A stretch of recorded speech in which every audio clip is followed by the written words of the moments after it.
그 유전학자가 거의 뭐 노벨상 정도 받을 수 있는 그 정도의 그 의학적 그런 실력 있는 그 어떤 의학자가 그 최근에 쓴 책이 그 하얀 고무신, 그 뭔 말인지 알죠?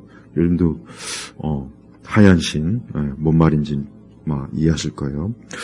거기에 대한 책을 쓴 게 최근에 이제 번역이 돼서 제목이 이제 마법은 없었다, 그 책이에요. 근데 그 책의 내용을 보니까 정말 심각해요.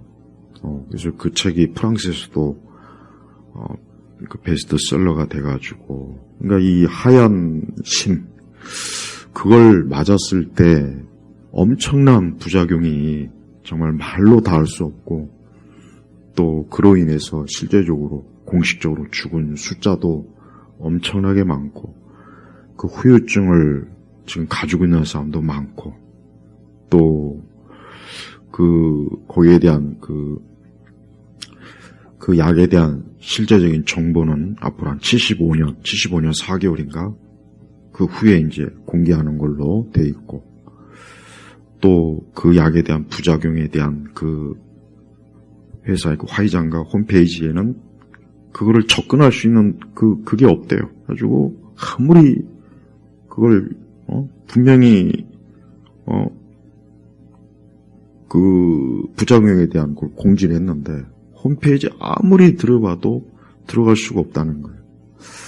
그 내용이 보니까 정말 끔찍해요. 그런 거를 그걸 어떻게 기적의 약이라고. 그러니까 이 살인이에요, 살인.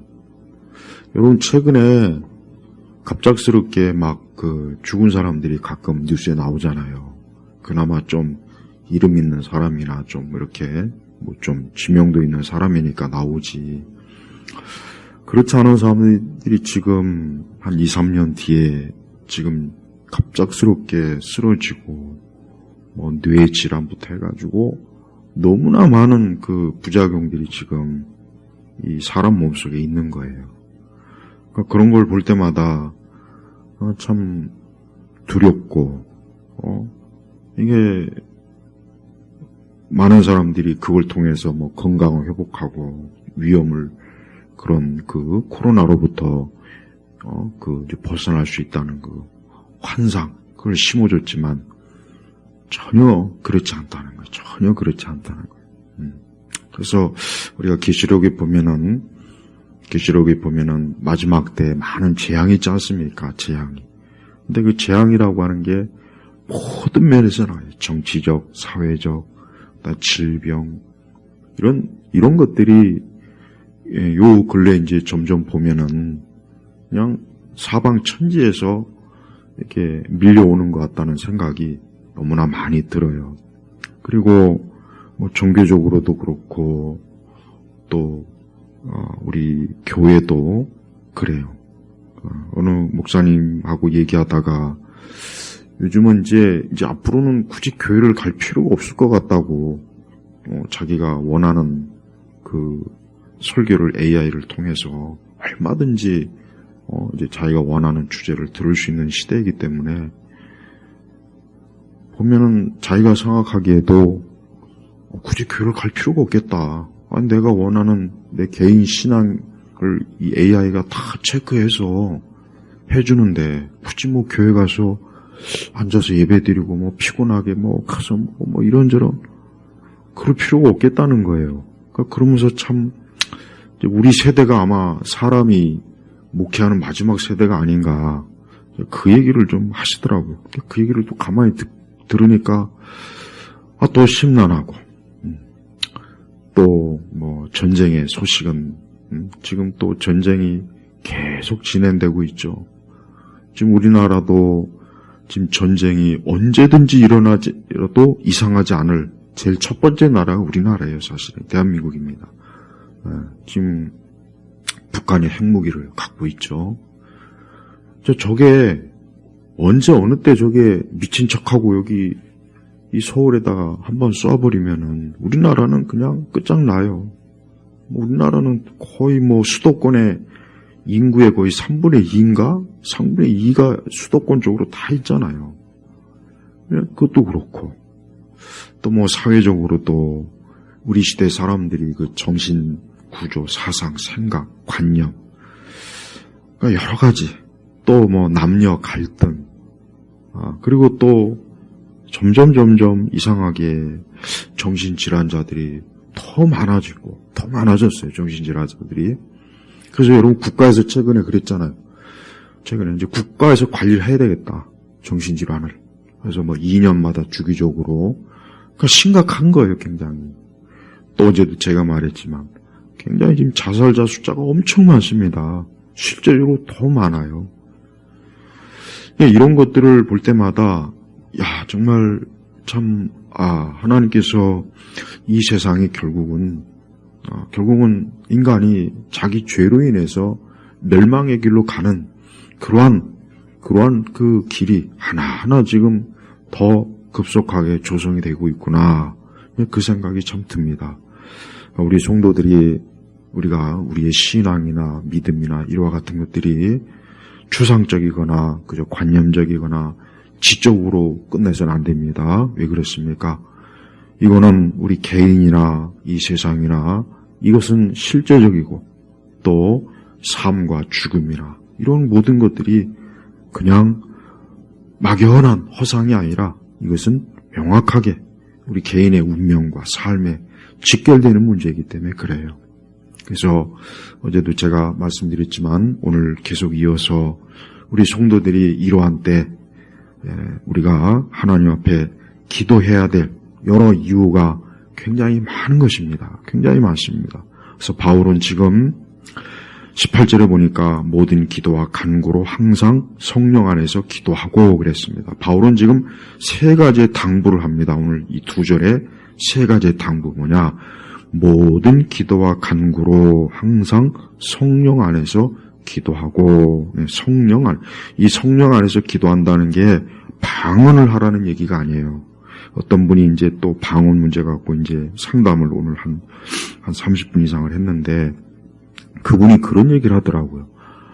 자기가 방언을 하라고 해서 이제 막 방언을 막 어떻게든지 해서 방언을 했는데, 이게 오히려 하면 할수록 귀신이 들린 것 같다고, 자기 스스로도. 그래서 이 방언이 이게 진짜 사실인지 아닌지 궁금해서, 상담을 요청한다고. 그래요. 그래서 제가 여러 가지 이제 성경적으로 알려주긴 했는데, 이 교회마다 이 방언, 이건 저는 분명히 말씀드리지만, 절대 그거는 성경에서 말하는 기도는 아니에요. 근데 그거를 막 성령의 기도라, 뭐 성령의 역사라, 그건 성령 안에서 기도하는 게 아닙니다. 기도는 우리의 심령에서 하나님 앞에 탄식하며 하나님의 말씀에 지식의 기초를 두고 하나님 앞에 구하는 것이지, 여기도 기도와 간구로 그랬잖아요. 모든 우리가 하나님 앞에 기도해야 될 모든 기도의 내용과 또 특별하게 어떤 구해야 될 기도 제목을 가지고 성령 안에서, 이 성령 안에서라고 하는 것은 믿는 자예요. 믿는 자가 성령이 내주하는 믿는 자가 하나님 앞에 당연히 기도한다는 뜻입니다. 특별하게 어떤 성령의 은사나 방언의 은사나 뭐 그런 식으로 기도하라는 게 아니에요. 그러니까 하나님의 예수님을 주로 믿는 사람은 당연히 성령 안에서 기도하게 돼 있습니다. 왜? 성령께서 그로 하여금 기도하도록 그 마음을 감동시키셔서 영적으로 하나님의 자녀는 마땅히 하나님 앞에 기도할 것을 성령께서 깨우쳐서 기도하게 하시는 거예요. 그러니까 늘 그런 기도 생활을 하라는 겁니다, 이게. 그래서 우리 성도들은 모든 일에 항상 기도할 것들을 하나하나 생각하면서 기도 제목을 하나님 앞에 내놓고 기도해야 될 필요가 있습니다. 두 번째는 또 이를 위하여 모든 인내와 성도를 위한 간구로 깨어 있어라. 그러니까 기도하면서 기도는 인내가 필요합니다. 그리고 또 성도를 위한 간구로 깨어 있어라. 우리 성도들은 그냥 뭐 같이 차 마시고 밥 먹고 그저 얘기 나누고 그것보다 훨씬 더 중요한 게 뭐냐? 기도의 교제예요. 성도들은 서로를 위해서 기도해 주는 게 이게 진짜 중요합니다. 이게 진짜 중요해요. 그래서 바울은 성도를 위한 간구로 깨어 있어라. 그러니까 바울 사도는 뭡니까? 믿는 우리 성도들이 서로를 위해서 기도해 주라는 거예요. 우리 성도들의 어떤 여러 가지 사정과 형편과 어려움이나 이런 것들을 우리 성도들이 기도로 같이 돕고 기도로 해주고, 이게 성도의 진정한 의미의 교제입니다. 그러니까 바울은 우리의 기도 속에 반드시 성도를 위한 간구가, 이 간구라고 했죠. 그러니까 각 성도들의 어떤 필요나 어려움이나 부족한 점, 이것들을 놓고 기도를 해주라는 겁니다. 일단 세 번째, 바울은 이제 자기를 위한, 또 나를 위해 기도하기를 내게 말씀을 주셔서 내가 입을 열어 복음의 비밀을 담대히 알리게 해주시라고 하여라. 여기서 중요한 게 있습니다. 바울은 사도입니다. 바울은 3층전까지 갔다 온 사람이에요. 바울은 살아계신 예수님을 직접적으로 대면한 사람이에요. 근데 그런 사람이 뭐가 부족해가지고 기도 요청을 합니까? 바울 같은 사람은 굳이 기도 요청할 필요가 없을 것 같은데 아니에요. 뭐라 했으면 나를 위해 기도하기를 봐요. 그러니까 사도일지라도 성도들이 그가 말씀을 전하고 복음을 전하는 일에 성도들의 기도가 반드시 있어야 된다는 거예요. 반드시 있어야 된다는 거예요. 하물며 우리 같은 연약한 사도의 은사가 없는, 사도의 부르심을 받지 않은 그런 사역자들은 얼마나 더 가겠습니까? 그러니까 우리 성도들이 항상 목회자를 위해서 기도해야 됩니다. 왜냐? 여기 바울이 그랬잖아요. 내게 말씀을 주셔서. 그러니까 하나님의 말씀은 지식의 힘만 가지고는 안 돼요. 내가 뭘 많이 배웠다, 책을 많이 읽었다, 그것만 가지고는 안 되는 거예요. 하나님의 성령, 하나님의 능력. 그래서 그 능력, 그 말씀의 능력이 있어야 된다는 거예요.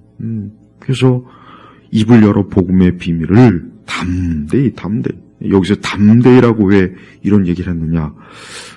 바울 시대의 복음을 전한다는 것은 엄청나게 힘든 일이에요. 이것은 그냥 우리 시대처럼 복음 전한다고 해서 아직은 누가 잡아가거나 그런 일 없잖아요, 사실은.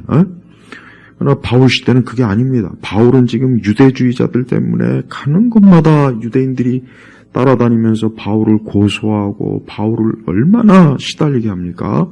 또 이방인 지역에 가면 또 이방인들이 그 복음, 나사렛 예수 아주 그냥 우습게 여기잖아요. 그 헬라 지식인들이 얼마나 그 철학에 그 정통한 사람들이 이 복음 하면은 우습게 여길 거 아닙니까? 그러니까 어딜 가도 바울이 담대하게 복음을 전할 수 있는 상황이 못 돼요. 그러니까 바울이 이제 내가 혹시라도 저 유대인들이나 헬라 이방인 지역 어느 지역을 가든 용기 있게 믿음을 가지고 겁을 내지 말고 두려워하지 말고 담대하게 복음을 전할 수 있도록 성도들이 기도해 주라. 이걸 요청한 겁니다.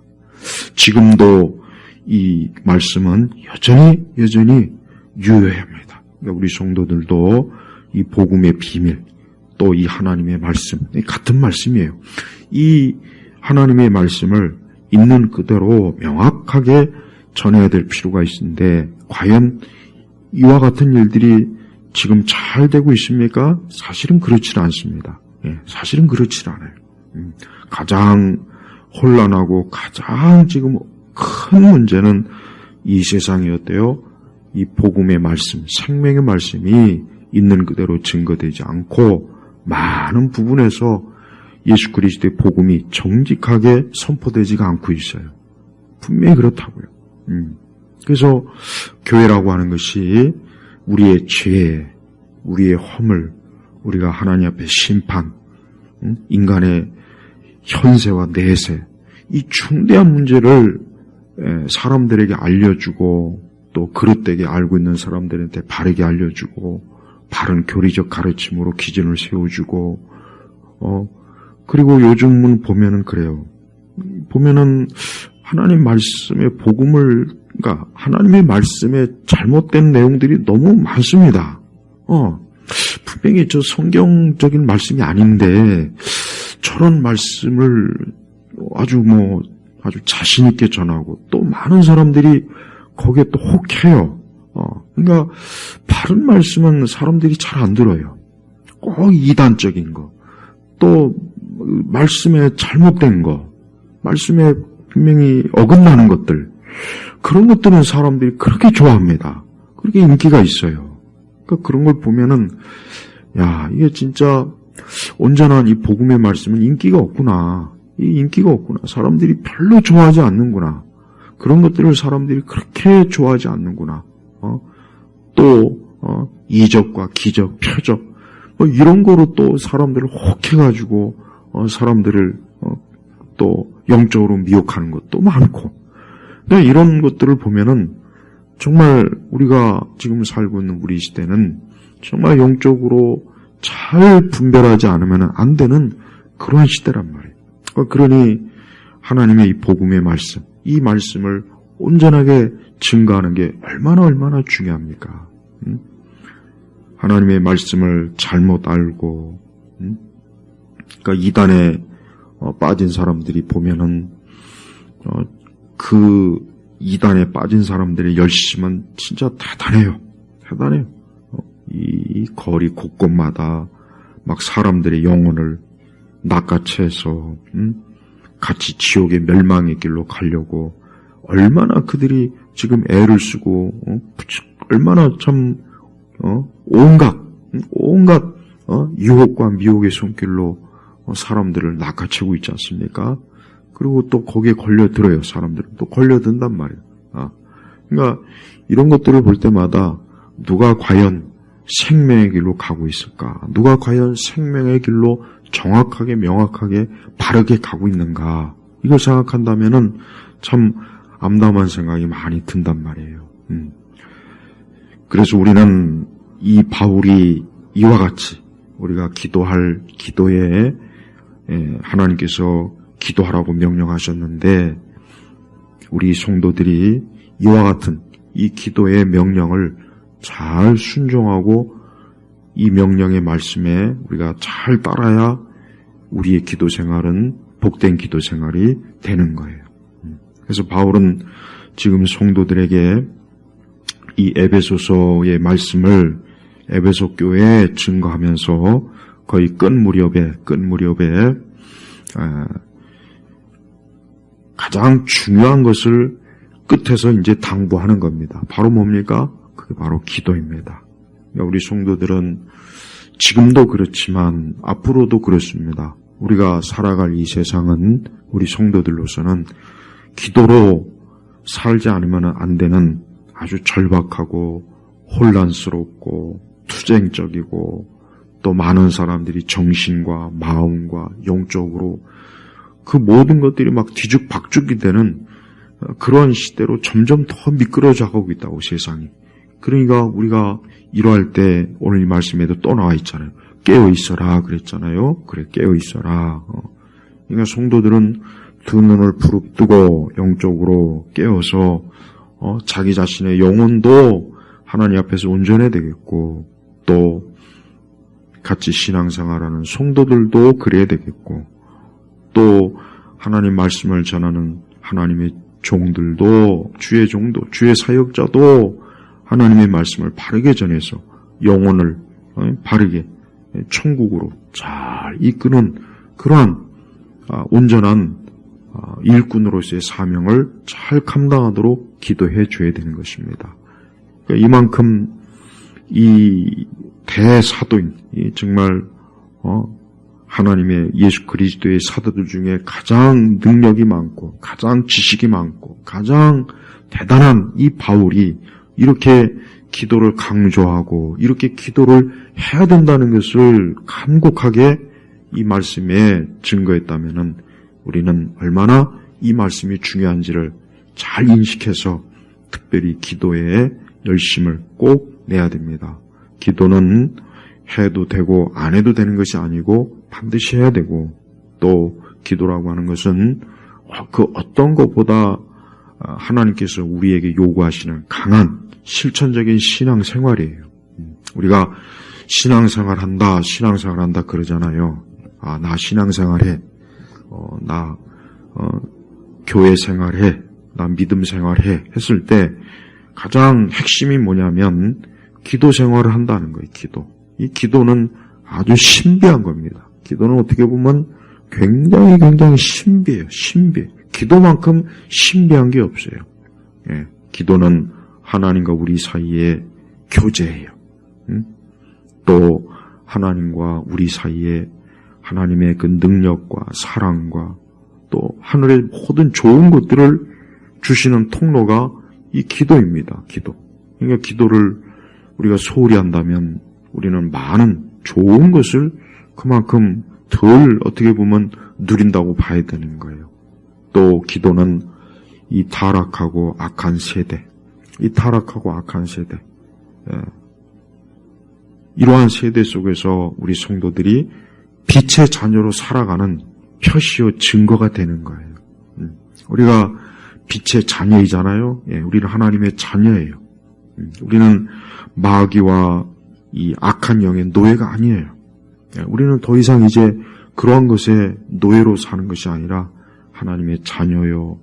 우리는 빛의 자녀로서 이 세대에서 하나님께서 우리를 이끄시고 인도하시는 그런 은혜를 우리가 입고 있는 겁니다. 그러니까 우리는 당연히 어때요? 하나님께 기도해야 되는 거예요.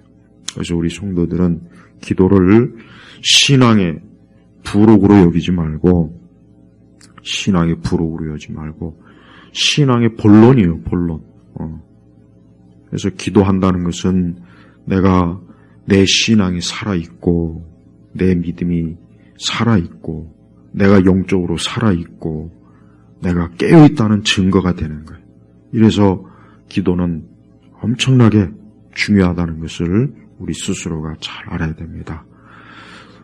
또한 기도는 이렇게 중요하니까 하나님께서 이렇게 기도를 중요하게 여기시잖아요. 그럼 반대로 마귀는 우리가 기도를 하지 않고 기도를 소홀히 하거나 또 기도를 등한히 여기거나 또 기도를 그저 대충 하는 것 마귀가 얼마나 좋아하겠습니까? 그러면 그럴수록 마귀는 좋아하는 거예요. 그러면 그럴수록 마귀는 자기에게 유리하고 자기에게 유익한 거예요. 그러나 성도들이 기도하면 할수록 마귀는 불리하고 마귀는 많은 제한을 받고 마귀는 많은 면에서 이 세상의 활동, 그 악한 활동, 또 그 죄악된 활동을 마귀는 그만큼 못하게 돼 있는 것입니다. 그러니까 성도들은 기도하는 것을 가장 좀 중요하게 여기는 그런 신앙으로 신앙생활을 해야 돼요. 네. 그러니까 이러한 신앙생활을 처음부터 잘 배워야 됩니다. 옛날 과거의 성도들은 기도 생활이 절대적이라는 그러한 신앙생활로 출발을 했어요. 다. 그 당시에는 다 어딜 가나 교회는 기도로 깨어 있었고 기도로 충만한 교회들이 많았으니까. 그러나 지금은 이 신앙이 그냥 문화생활이 돼버린 거예요. 그러니까 문화생활이 되었기 때문에 막 그 기도를 막 간절하게 하려고 하는 사람도 별로 없고 또 기도가 신앙의 가장 중심이라는 생각을 가지고 교회 생활하는 사람도 매우 적단 말이에요. 그러니까 이 교회가 이 세대에서 힘을 못 쓰잖아요. 힘을 발휘를 못 한다고. 그냥 세상에 질질 끌려가잖아요. 세상에 질질 끌려가고 또 성경적 이 신앙 또 교리적 신앙 이런 것들은 또 다 무너져 있고 그러니까 그냥 각자 자기 취향대로 신앙생활하자. 자기 취향대로 한다고. 자기 취향대로. 또 거기에 이단은 또 얼마나 또 많습니까? 또 얼마나 이단은 또 많아요. 봐요. 그러니까 뚝이 무너진 거예요. 뚝이 무너져갖고 이 세상에 온갖 더러운 악한 것들이 막 물밀듯이 이 교회 안으로 막 밀려오는 거예요. 그러니까 많은 영혼들이 거기에 휩쓸리고 무너지고 넘어지고 막 그런단 말이에요. 우리 성도들이 하나님께 기도하면 하나님은 우리의 연약함이나 우리의 허물, 죄, 우리의 부족함 다 압니다. 예수님께서 우리 죄를 위해서 십자가에 죽으셨다는 것은 우리 주님 스스로도 다 이뤘다 그랬죠? 다 이루었어요. 우리 주님은 다 이루신 분이에요.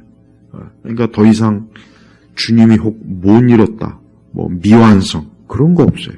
다 이루셨으니까 우리는 예수 그리스도를 의지해서 믿음으로 하나님 아버지께 나아가 기도하는 것, 이게 이제 우리 성도들이 해야 될 아주 가장 중요한 은혜 생활이란 은혜 생활. 그러니까 기도를 우리 성도들은 짐으로 여기지 말고 기도하는 걸 좋아해야 되고, 기도하는 시간을 자꾸 가지려고 그러고, 또 기도를 통해서 하나님과 교제하고, 또 기도를 통해서 하나님의 선하신 뜻이 이루어지는 것을 간절히 바라고, 이게 우리 성도들이 해야 될 일이에요. 여러분, 세상은 지금 자기 길로 가고 있습니다. 우리는 세상을 염려할 필요는 없어요. 세상은 지금 자기 길로 잘 가고 있어요. 그 길이 뭡니까? 멸망의 길로 잘 가고 있는 거예요. 그러니까 우리 성도들은 이 세상의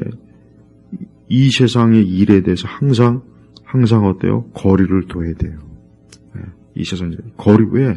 어차피 이 세상 일이라고 하는 것은 우리 성도들하고는 상관없습니다. 우리는 잠깐 여기에 머물러서 주의 뜻을 따르고 주의 인도하심대로 가는 것 뿐이지, 우리 성도들이 이 세상의 어떤 일에 막 깊이 참여해가지고 세상을 주도하고 그런 건 아니라고요. 그래서 그건 절대 아닙니다. 그거를 오해하면 안 돼요. 자꾸 믿는 자가 세상을 주도하자 그런 얘기들을 굉장히 많이 합니다. 굉장히 좋은 얘기 같고, 정말 활동적인 뭔가 진짜 뭔가 기독교인 것 같고 그런 생각 하는데, 그렇지 않습니다. 하나님은 우리 교회와 우리 믿는 사람들이 세상과는 딱 어느 정도 거리를 두고 우리가 하나님 나라로 계속해서 한 걸음 한 걸음 인내와 믿음과 소망과 사랑으로 가는 것, 그걸 하나님 기뻐하시는 거예요. 그러니까 우리는 그 길로 가는 거예요. 그러나 세상은 자기 길로 가는 거예요. 무슨 길입니까? 넓은 길이요, 멸망의 길로 가는 거예요. 그러니까 성도들은 여러 가지 세상에 복잡하고 이 세상에 싸우고 다투고 분쟁하고 이런 일에 끼어들지 말고 하나님께 소망을 두고 기도하면서 주님과 함께 동행하는 그런 인생의 길로 가는 거, 가장 축복된 길입니다. 우리 온 성도들은 결국 우리의 최종 종착점은 주님의 보좌, 주의 나라, 천국, 그것이에요. 우리는 거기로 가는 거예요. 그러니까 우리가 그 길에서 복되게 안전하게 잘 갈 때, 그게 가장 좋은 신앙의 모습입니다. 그래서 우리의 기도라고 하는 것은 바로 그러한 길로 가는 데 있어서 우리를 지탱해주고, 우리를 딴 길로 가지 않게 하고, 우리의 중심을 잡게 하고 그러는 거예요. 그러니까 우리 온 성도들도 오늘 이 말씀처럼 기도, 간구, 또 깨어있고, 또 그로 인해서 또 말씀이 잘 증거되는 그런 복된 은혜의 역사가 충만하길 주의 이름으로 축복합니다. 기도하겠습니다. 하나님 아버지, 감사합니다. 오늘 에베소서의 말씀처럼 항상 기도와 간구, 또 인내, 또 성도를 위한 기도, 또 말씀 사역자를 위한 기도, 이와 같은 기도가 풍성하고 충만하게 하시고 모자람이 없도록 주여 기도가 넘치도록 우리를 이끌어 주옵소서. 예수님의 이름으로 기도 올렸습니다. 아멘.